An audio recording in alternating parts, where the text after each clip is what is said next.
Hi, I'm Carie Lynn from Y105, and it is now time for Reading Radio, and I think you guys are going to love this next book.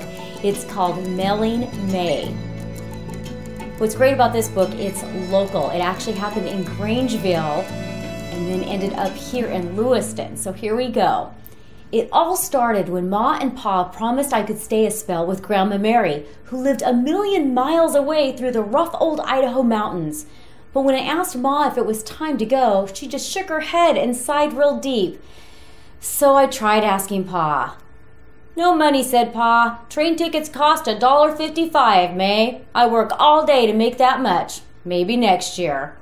But I just couldn't wait a whole year. So the next morning, when Ma bundled me in my heavy winter coat and sent me out to play in the snow, I made a beeline for Alexander's department store.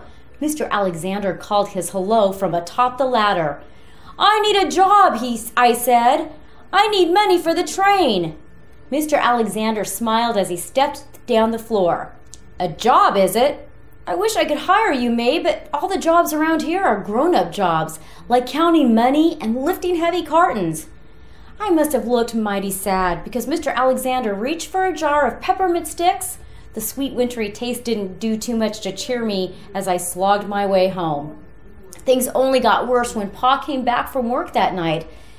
He and Ma commenced to whispering and peeking at me off and on. They made me go to bed awfully early, which I did not like at all. Next morning, Ma shook me awake while it was still real dark. I was puzzled to see Pa's little traveling bag packed and standing by the door. When I asked where he was going, Ma only smiled and said, "Eat your breakfast." Just then, someone knocked on the front door. Pa opened up to Ma's cousin Leonard. "Come along, May," Pa said, grabbing the suitcase as Ma helped me out with my coat. "We're going to the post office with Leonard." He held up his hand as I opened my mouth. "No questions," Pa said with a wink. Ma hugged and kissed me before Pa took my hand and led me into the dark winter air. Before long, I stood taking in the funny smells of the Grangeville post office, glue and canvas bags and oil wooden floors. Meanwhile, Pa marched right up to the postmaster Perkins and said, "Sam, you got some new rules for mailing packages. I know boxes can weigh up to 50 pounds nowadays, but what sorts of things can you send?" Mr. Perkins looked at Pa real strange-like and he asked, "What you got in mind, John?" "Well, it's May," said Pa. "We'd like to mail her to Lewiston. Leonard here mans the mail car on the train, as you well know. He can take good care of your package." "Sure thing, Sam," said Leonard. I was flabbergasted by Pa, and so was Mr. Perkins. "Mailing May?" he mumbled, shaking his head.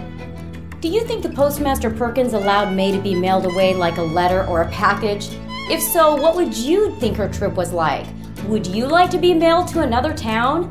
To hear the rest of this true story, look for the book Mailing May by Michael O'Tunnell in one of our local libraries. I'm Carie Lynn at Y105, and thank you for joining me again for Reading Radio. And remember, read as much as you can.